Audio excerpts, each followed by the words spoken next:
Morning found the town of Motihari black with peasants. They did not know Gandhi's record in South Africa. They had merely heard that a Mahatma who wanted to help them was in trouble with the authorities. तो अगले दिन सुबह पूरे शहर पूरे town में जो है बहुत पेजेंट्स की किसानों की भीड़ आ गई। उनको ये सब कुछ नहीं पता था महात्मा गांधी के बारे में, उन्होंने साउथ अफ्रीका में क्या काम किया था, लेकिन उनको एक ये बात पता थी सारे पेजेंट्स को कि एक महात्मा है जो किसानों की मदद करना चाहते हैं, लेकिन जो ब्रिटिश अथॉरिटीज हैं वो उनको परेशान कर रही हैं, उनको तंग कर रही हैं। Their spontaneous demonstration in thousands around the courthouse was the beginning of their liberation from fear of British. Spontaneous मतलब कि ये कुछ planned नहीं था, जो इतने सारे किसान आकर कोर्ट के बाहर इकट्ठा होने लग गए और डेमोन्स्ट्रेशन मतलब इकट्ठा होके सामने कोर्ट के वो अपनी बात रखना चाहते थे कि महात्मा गांधी को छोड़ा जाए, उनको तंग ना किया जाए। तो वो जो है एक स्टार्टिंग थी उनको आजादी मिलने की। किस चीज से आजादी मिलने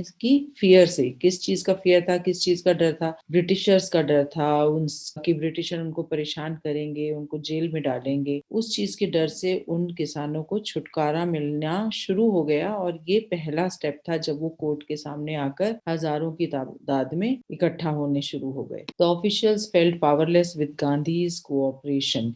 He helped them regulate the crowd. He was polite and friendly. अब हमारे बापू महात्मा गांधी भी बहुत समझदार थे। उन्होंने ऑफिशियल्स के साथ कोऑपरेट किया। उन्होंने सभी किसानों को बोला कि वो बिल्कुल पीसफुल डेमोन्स्ट्रेशंस करें, किसी तरीके का कोई भी वायलेंस नहीं होना चाहिए। एंड महात्मा गांधी अपने पूरे बिहेवियर में बहुत ही पोलाइट और फ्रेंडली थे, किसानों के साथ भी और ब्रिटिश ऑफिशियल्स के साथ भी। ब्रिटिश ऑफिशियल्स को एक पावरलेसनेस की फीलिंग, एक हेल्पलेसनेस की फीलिंग्स आने लग गई। उन्हें समझ नहीं आ रहा था कि वो क्या करें। He was giving them concrete proof that their might, hitherto dreaded and unquestioned, could be challenged by Indians. अब महात्मा गांधी ने इतने किसान जब महात्मा गांधी के फेवर में उनको कोऑपरेट करने के लिए कोर्ट हाउस के सामने इकट्ठे हो गए, तो महात्मा गांधी ने एक ब्रिटिश राज को ये एक अच्छा खासा प्रूफ दे दिया कि अभी तक जो ब्रिटिश राज था, जिसको कोई क्वेश्चन नहीं करता था, जिससे सब डरते थे, उस ब्रिटिश राज को अब इंडियंस चैलेंज कर सकते हैं। अब इंडियंस के दिलों और दिमाग में से वो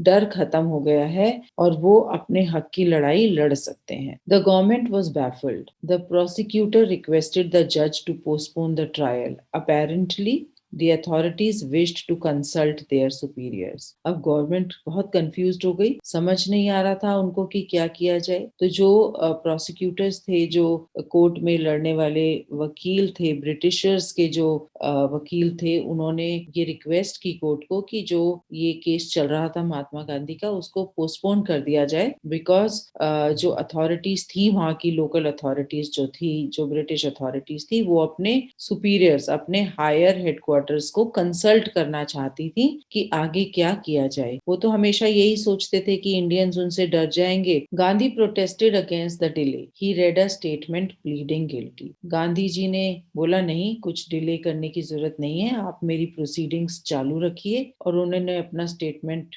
पढ़ा कि मैं कसूरवान हूँ, मैंने रूल तोड़ा है। He was involve, he told the court, in a conflict of duties.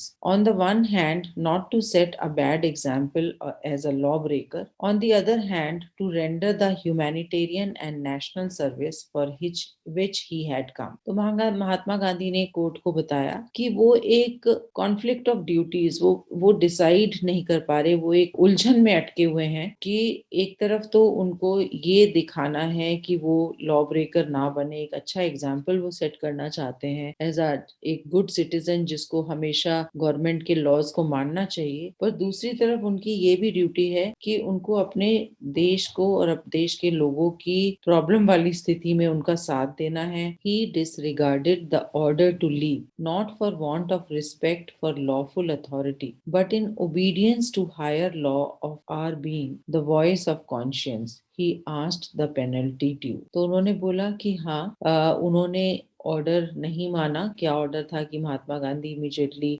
Town छोड़ दें। तो उन्होंने बोला कि उन्होंने वो इसलिए डिसोबे किया रूल, नॉट कि वो अथॉरिटीज की रिस्पेक्ट नहीं करते थे, लेकिन इसलिए किया क्योंकि जो उनको एक ज्यादा बड़ा अपना ड्यूटी नजर आ रहा था, और वो ड्यूटी था अपने देश की तरफ, अपने देश के लोगों की तरफ, जो उनके कॉन्शियस की आवाज थी, जो उनकी अंतरात्मा की आवाज थी, और उसके लिए वो पेनल्टी देने के लिए तैयार हैं। उन्होंने बोला कि बताया जाए मुझे कि मेरी क्या पेनल्टी है। The magistrate announced that he would pronounce sentence after a 2 hour recess and asked Gandhi to furnish bail for those 120 minutes. Gandhi refused. The judge released him without bail. तो मैजिस्ट्रेट ने बोला कि वो 2 घंटे बाद जो है बताएंगे कि क्या पनिशमेंट है महात्मा गांधी की, और 2 घंटे का उन्होंने कोर्ट को ब्रेक दे दिया, और महात्मा गांधी को बोला कि वो जो ये 2 घंटे के लिए वो ब्रेक मिला है, उसके लिए महात्मा गांधी जो है अपना बेल ले लें। महात्मा गांधी ने मना कर दिया और बोला कि वो किसी भी तरीके की बेल के लिए अप्लाई नहीं करेंगे। अब जज मजबूर हो गए, उनके पास कोई ऑप्शन नहीं बचा,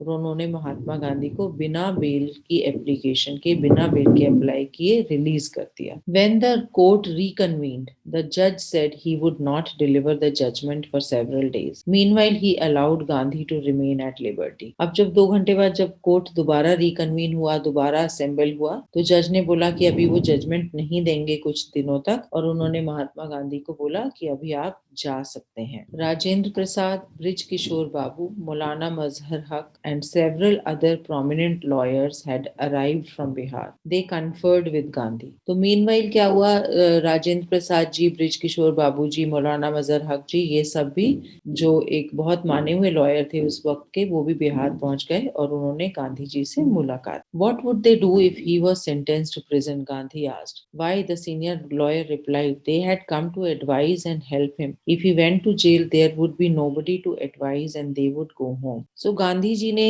उनसे पूछा लॉयर से कि अगर वो प्रिजन, वो जेल में चले जाते तो लॉयर्स क्या करते। तो जितने भी सीनियर लॉयर्स थे उन्होंने बोला क्या करते, हम आपको एडवाइस देने आए थे, आपकी हेल्प करने के लिए आए थे, एंड अगर आप जेल चले जाते तो हम किसको एडवाइस देते, हम भी फिर अपने अपने घर चले जाते। What about the injustice to the sharecroppers? Gandhi demanded. The lawyers withdrew to consult. Rajendra Prasad has recorded the upshot of their consultations. तो महात्मा गांधी ने उनसे पूछा कि अगर मैं जेल में होता और आप अपने घर चले जाते बिकॉज आप मेरे को एडवाइस नहीं दे पाते, तो इनका क्या, इन किसानों का क्या, जिनको जस्टिस दिलाने के लिए हम ये सब कर रहे हैं, महात्मा गांधी ने उनसे पूछा। अब lawyers withdrew to consult. Lawyers ने बोला कि अच्छा हमें थोड़ा सा टाइम दीजिए, हम आपस में कंसल्ट करते हैं, बातचीत करते हैं और फिर बताते हैं। Rajendra Prasad has recorded the upshot of their consultation. मतलब अपशॉट मतलब कि फाइनल कंक्लूजन। उन्होंने पूरा जो है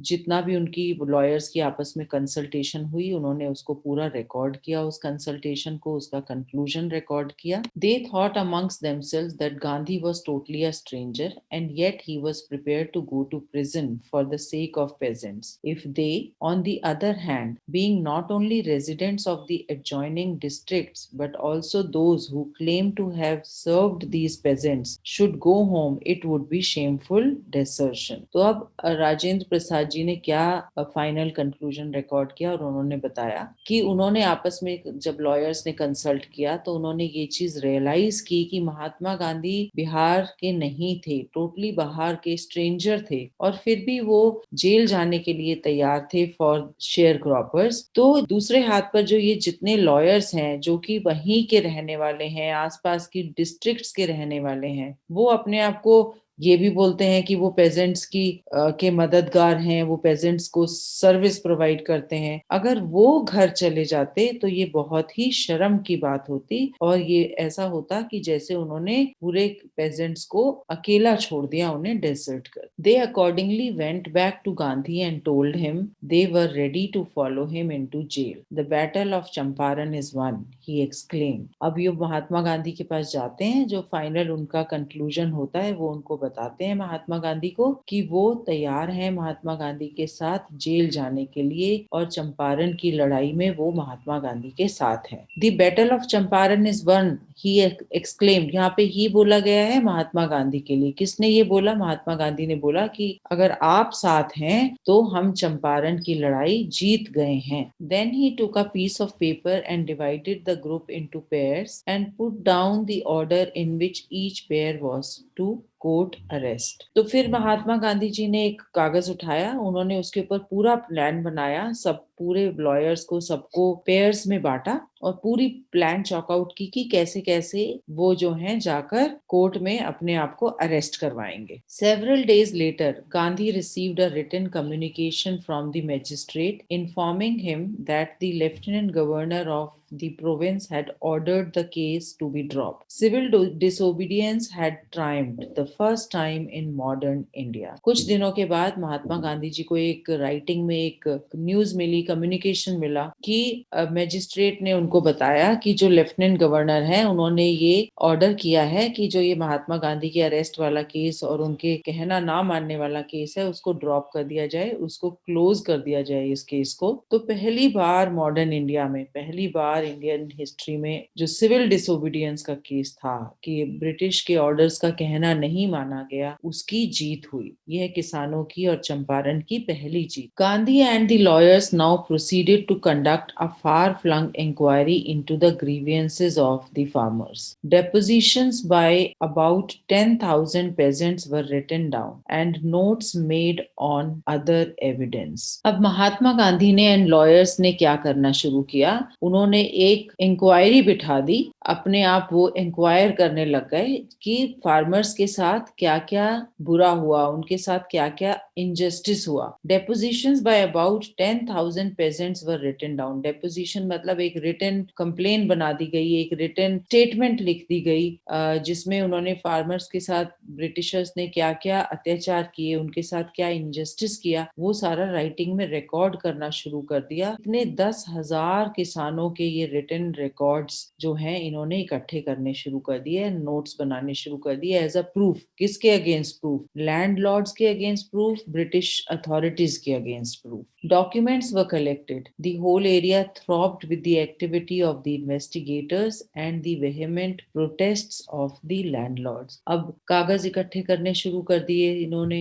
The whole area, पूरा एरिया, उसमें एक हलचल सी मच। Vehement का मतलब है showing strong feelings. So अब क्या हुआ? अब पूरा सिनेरियो चेंज हो गया। पहले फार्मर्स और पेजेंट्स डरे हुए थे, अब लैंडलॉर्ड्स प्रोटेस्ट करने पर मजबूर हो गए, वो डर गए, उनको समझ नहीं आ रहा था कि इतनी तेजी से इतनी क्या इंक्वायरी बैठ रही है, सारे एविडेंस और प्रूफ इकट्ठे किए जा रहे हैं उनके अगेंस्ट, और वो अब प्रोटेस्ट करने लगे कि इस इंक्वायरी को, इस इन्वेस्टिगेशन को स्टॉप किया जाए। In June Gandhi was summoned to sir Edward Gait, the lieutenant governor. Before he went he met leading associates and again laid detailed plans for this civil disobedience if he should not return. अब June में गांधी जी को दोबारा समन किया गया, दोबारा बुलाया गया कि लेफ्टिनेंट गवर्नर जो वहां के थे उनसे मिलने के लिए। क्या नाम था उनका? Sir Edward Gait. जाने से पहले गांधी जी वहां के जो लीडिंग उनके एसोसिएट्स थे, जो उनके साथ काम कर रहे थे, लॉयर्स और वहां उस एरिया के जो और लीडर्स थे, उनसे उन्होंने पूरी मीटिंग की और उन्होंने दोबारा एक डिटेल प्लान बनाया सिविल डिसोबीडियंस का कि अगर गांधी जी वापस नहीं आते तो जो पीछे जो एसोसिएट्स हैं वो किस तरीके की एक्शंस लेंगे, किस तरीके से ब्रिटिश गवर्नमेंट और लैंडलॉर्ड्स के अगेंस्ट फिर से डिसोबीडियंस मूवमेंट चालू करेंगे। Gandhi had 4 protracted interviews with the lieutenant governor who, as a result, appointed an official commission of inquiry into the Indigo sharecroppers situation. So Gandhi ji की 4 इंटरव्यूज हुए लेफ्टिनेंट गवर्नर के साथ और उन चारों सेशंस, चारों इंटरव्यूज, चारों बातचीत सेशंस के बाद जो है एक ऑफिशियल कमीशन बिठाया गया और उस ऑफिशियल कमीशन को ये टास्क दिया गया कि जो भी share croppers, Indigo share croppers की सिचुएशन है, जो भी उनकी हालत है, उस चीज को पूरा सच सच जानने के लिए एक इंक्वायरी बिठाई जाए और उसकी रिपोर्ट सबमिट की जाए। The commission consisted of landlords, government officials and Gandhi as the sole representative of peasants. अब उस कमीशन में कौन था? लैंडलॉर्ड्स थे, गवर्नमेंट के लोग थे, सरकारी लोग थे और किसानों की तरफ से कौन थे? सिर्फ Mahatma Gandhi. Gandhi remained in Champaran for an initial uninterrupted period of 7 months and then again for several shorter visit. तो महात्मा गांधी चंपारण में 7 महीने लगातार रहे अनइंटरप्टेड पीरियड के लिए, मतलब कि बिना किसी ब्रेक के वो लगातार चंपारण में रहे और उसके बाद वो बार बार छोटे छोटे विजिट्स में दोबारा चंपारण आते रहे। The visit undertaken casually on the entreaty of an unlettered peasant in the expectation that it would last a few days occupied almost a year of Gandhi's life. So the visit undertaken casually on entreaty. Entreaty here means the request, the appeal. And unlettered यहाँ पर मतलब है कि illiterate, अनपढ़। तो एक जो गांधी जी ने एक जो विजिट किया था चंपारण किसान की एक पेजेंट की रिक्वेस्ट पर, वो भी एक अनपढ़ किसान की रिक्वेस्ट पर, और गांधी जी ने सोचा था कि शायद उनको कुछ दिन लगेंगे चंपारण में, वो महात्मा गांधी की जिंदगी का पूरा 1 साल ले लेती है। ये प्रॉब्लम इतनी डीप रूटेड थी। The official inquiry assembled a crushing mountain of evidence against the big planters and when they saw this they agreed in principle to make refunds to the peasants, but how much must we pay, they asked Gandhi. अब जो वो official commission बैठा, जो inquiry बैठी, उन्होंने बहुत सारे evidence इकट्ठे कर लिए इन सब लैंडलॉर्ड्स के अगेंस्ट, और जब ये लैंडलॉर्ड्स को ये बात समझ आई, उनको ये दिखा कि अब वो बच के जाने वाले नहीं हैं, तो उन्होंने ये बात मान ली। गांधी जी को बोला कि वो रिफंड करने के लिए, पैसा रिफंड करने के लिए तैयार हैं, लेकिन उन्होंने महात्मा गांधी से ही पूछा कि वो कितना पैसा पेजेंट्स को वापस रिफंड करें। They thought he would demand repayment in full of the money which they had illegally and deceitfully extorted from the share croppers. अब उन्होंने सोचा था कि महात्मा गांधी उनको बोलेंगे कि तुम पूरा पैसा वापस करो जो तुमने बहुत इलीगल तरीके से और बहुत एक चीटिंग करके जो है जबरदस्ती किसानों से एक्सटॉर्ट किया, उनसे जबरदस्ती वो पैसा लिया। He asked only 50%. There he seemed adamant, writes Reverend J.Z. Hodge, a British missionary in Champaran, who observed the entire episode at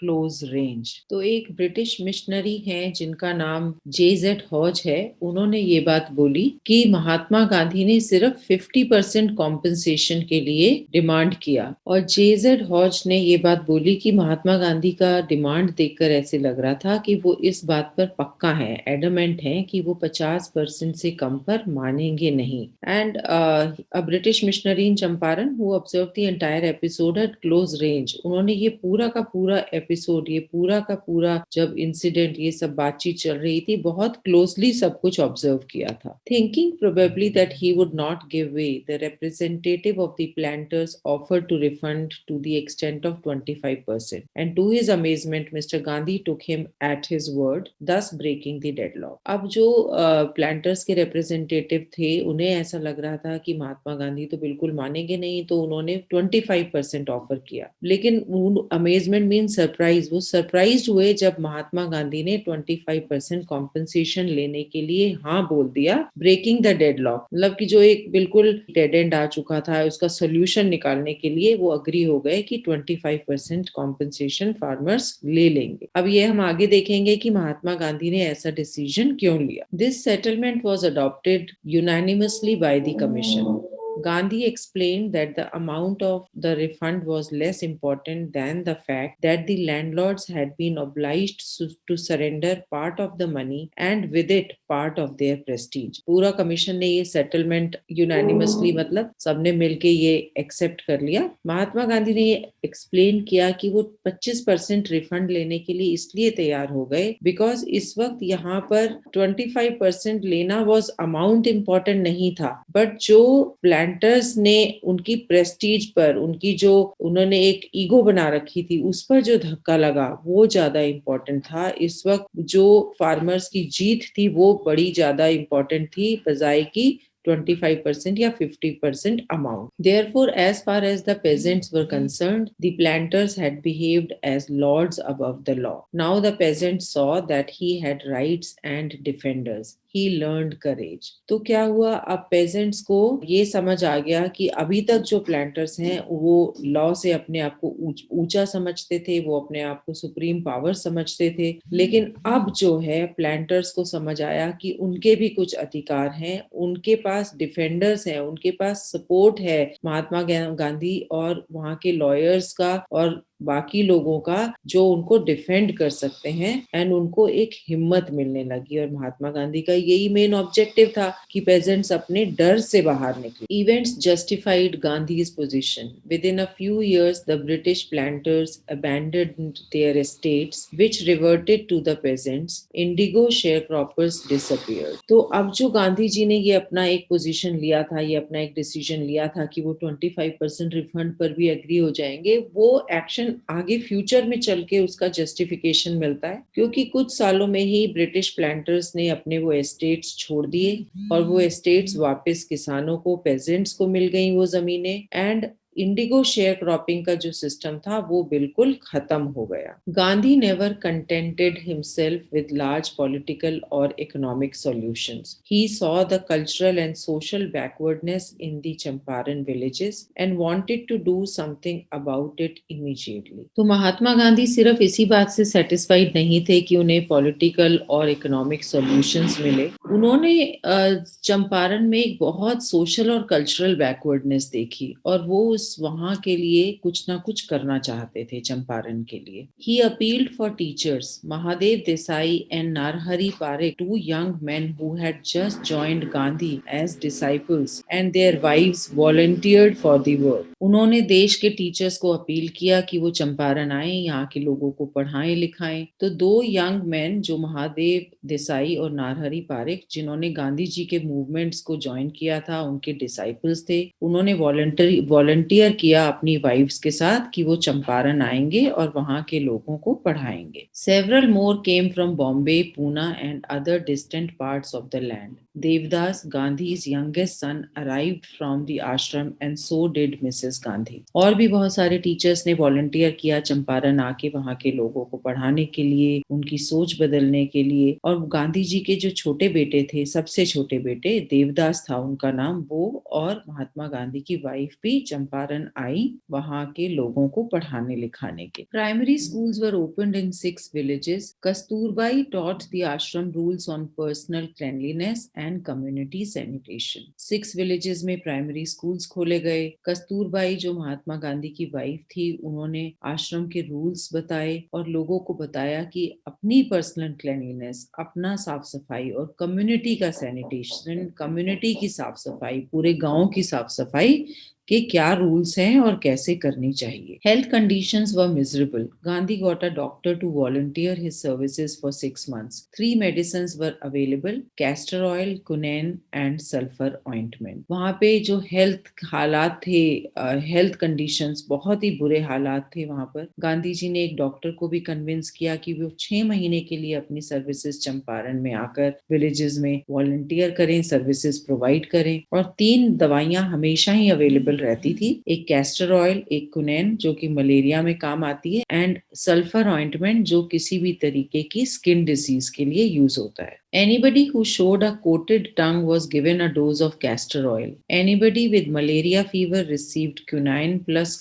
castor oil. Anybody with skin eruptions received ointment plus castor oil. तो अब सबसे पहले जिसका भी टंग जो है वो गंदा होता था, उसके ऊपर येलो कलर का या किस तरीके का कुछ कोटिंग होता था, उसको कैस्टर ऑयल दिया जाता था पेट सफाई के लिए। किसी को मलेरिया फीवर है तो उनको क्विनाइन प्लस कैस्टर ऑयल की डोज दी जाती थी, एंड किसी को भी किसी तरीके का कुछ स्किन का प्रॉब्लम है तो उसको ऑइंटमेंट मिलता था प्लस कैस्टर ऑयल मिलता था। Gandhi notice the filthy state of women's clothes. He asked Kasturbai to talk to them about it. One woman took Kasturbai into her hut and said, "Look, there is no box or cupboard here for clothes. The sari I am wearing is the only one I have." Mahatma Gandhi ने particularly ये note किया कि वहाँ की औरतों के कपड़े बहुत गंदे थे, बहुत ही पुराने और फटे रहते थे। तो उन्होंने कस्तूरबा जी को बोला कि वो औरतों से बात करें और उनको साफ सफाई के बारे में बताएं। तो एक दिन एक औरत कस्तूरबाई जी को अपने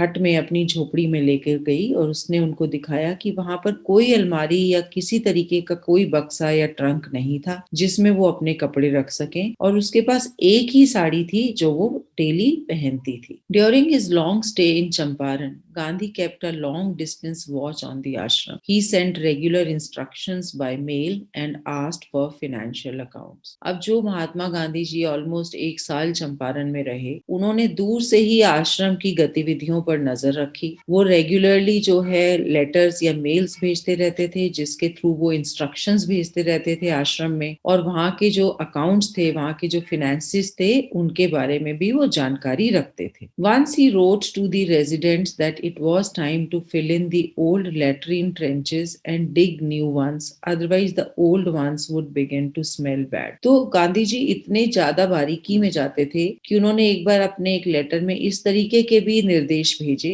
कि जो पुराने लेटरिन के जो गड्ढे हैं, ट्रेंचेस हैं, उनको अब बंद करने का वक्त था, उनको बंद कर दिया जाए और नए गड्ढे खोदे जाएं, नहीं तो फिर उसमें से बहुत बुरी स्मेल आनी शुरू हो जाएगी। The Champaran episode was a turning point in Gandhi's life. What I did, he explained, was a very ordinary thing. I declared that the British could not order me about in my own country. और गांधी जी जो ये चंपारण का पूरा episode था, वो महात्मा गांधी की life में एक बहुत बड़ा चेंजिंग पॉइंट था, बिकॉज महात्मा गांधी ने वहां पर रह के रियल इंडिया के बारे में बहुत कुछ देखा, जाना और सीखा। और उन्होंने ये भी बोला कि जो उन्होंने चंपारण में किया वो एक बहुत ऑर्डिनरी सी चीज थी, उन्होंने कुछ एक्सेप्शनल या कुछ एक्स्ट्रा ऑर्डिनरी नहीं किया। और उन्होंने बताया क्या वो ऑर्डिनरी चीज थी, वो ये ऑर्डिनरी चीज थी कि उन्होंने ब्रिटिश सरकार को ये बता दिया कि अपने कंट्री में वो आउटसाइडर नहीं है, और ब्रिटिश सरकार उनकी कंट्री में, इंडिया में, एक इंडियन को, महात्मा गांधी के ऊपर ऑर्डर नहीं चला सकती। But Champaran did not begin as N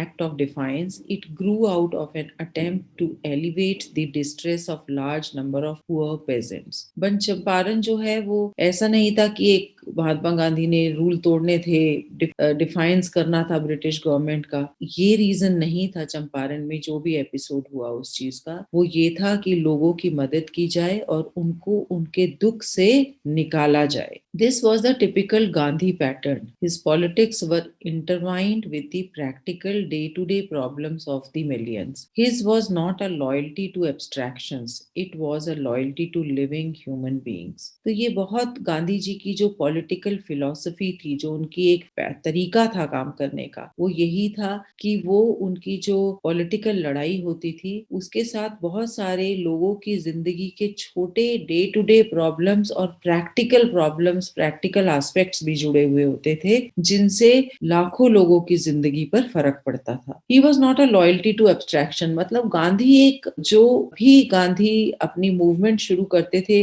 वो खाली एक ख्याली एब्स्ट्रैक्ट आइडियाज नहीं होते थे, बल्कि जो उनकी लॉयल्टी थी, उनकी जो अटैचमेंट था, वो लोगों की जिंदगी से और लोगों के साथ जुड़े हुए थे, और इसीलिए वो मास मूवमेंट्स बन जाते थे, बिकॉज उसमें मिलियंस ऑफ लोगों की लाइफ पर एक पॉजिटिव इम्पैक्ट पड़ता था। In everything Gandhi did, moreover, he tried to mold a new free Indian who could stand on his own feet and thus make India free. In everything Gandhi did, moreover, he tried to mold a new free Indian who could stand on his own feet and thus make India free. तो महात्मा गांधी जो भी करते थे, उनका main purpose हर movement के लिए ज्यादा बड़ा पर्पस ये होता था कि वो हर इंडियन को एक फ्री इंडियन बनाए। वो फ्री इंडियन जो डरता ना हो, जिसके अंदर हिम्मत हो, जो सच की लड़ाई लड़े, जो पीसफुल हो, एंड जो अपने पैरों पर खड़ा हो सके, who could stand on his own feet, जो सेल्फ डिपेंडेंट हो, जो दूसरों पर रिलाई ना करके अपने ऊपर भरोसा करे, एंड दस मेक इंडिया फ्री, और इस तरीके से वो इंडिया को फ्री करवाना चाहते थे। Early in the Champaran action, Charles Freer Andrews, the English pacifist who had become a devoted follower of the Mahatma, came to bid Gandhi farewell before going on a tour of a duty to the Fiji Islands. तो अब जब ये Champaran movement शुरू हुआ था, उसकी starting में एक ये इंसिडेंट हुआ था जिसके बारे में हम अब पढ़ेंगे। एक इंग्लिश मैन था, एक ब्रिटिशर था जिसका नाम था चार्ल्स फ्रियर एंड्रूज, वो गांधी जी से बहुत इम्प्रेस्ड हो गया और उनका फॉलोअर बन गया था। और वो फिजी आइलैंड्स जा रहा था, टूर पर जा रहा था किसी काम से, कुछ अपना उसका ड्यूटी था वहां पर। तो वो फिजी आइलैंड जाने से पहले महात्मा गांधी को मिलने आया, उनको फेयरवेल देने और उनको बाय बोलने के लिए। Gandhi's lawyer friends thought it would be a good idea for Andrews to stay in Champaran and help them. Andrews was willing if Gandhi agree. तो गांधी जी के लॉयर फ्रेंड्स जो थे उन सबको लगा कि एंड्रूज जो है वो चंपारण में ही रुके और गांधी जी को और उन सब लोगों को चंपारण की मूवमेंट के लिए हेल्प करे। एंड्रूज भी ये काम करने के लिए राजी था, प्रोवाइडेड कि गांधी जी उसको परमिशन दें या गांधी जी इस बात पर अग्री करें। But Gandhi was vehemently opposed. He said, "You think that in this unequal fight it would be helpful if we have an Englishman on our side? This shows the weakness of our heart." पर गांधी जी तो बहुत principal वाले इंसान थे।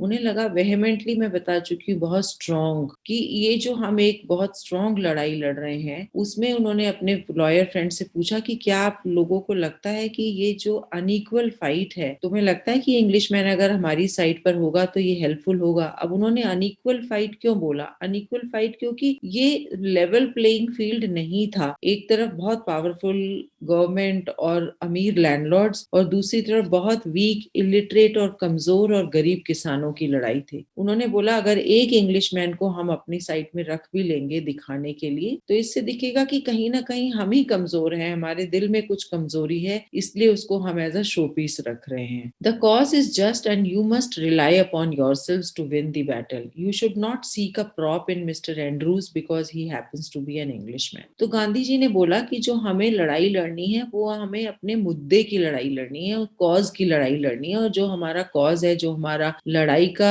बुनियाद है, वो बहुत स्ट्रांग है और जस्टिफाइड है कि हमें ये किसानों को उनका हक मिलना चाहिए। तो उसके लिए उन्होंने बोला कि इसको एंड्रूज को एक प्रॉप की तरह, एक प्रॉपर्टी, एक शोपीस की तरह रखने से कुछ नहीं होने वाला है। जस्ट बिकॉज वो एक इंग्लिशमैन है तो उसको हम अपनी तरफ जोड़ लें, उससे हम लड़ाई नहीं जीत पाएंगे। He had read our minds correctly, Rajendra Prasad comments, and we had no reply.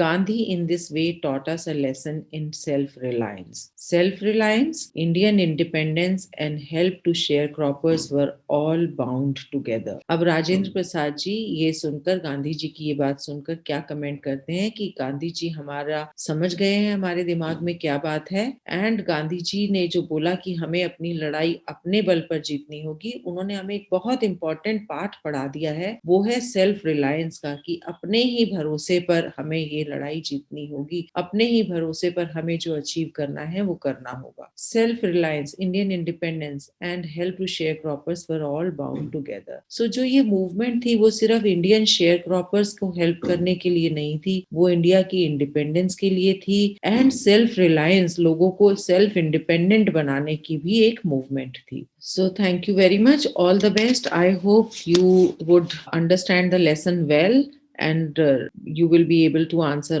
all your questions in your textbook and notebook and in the board exams. All the best.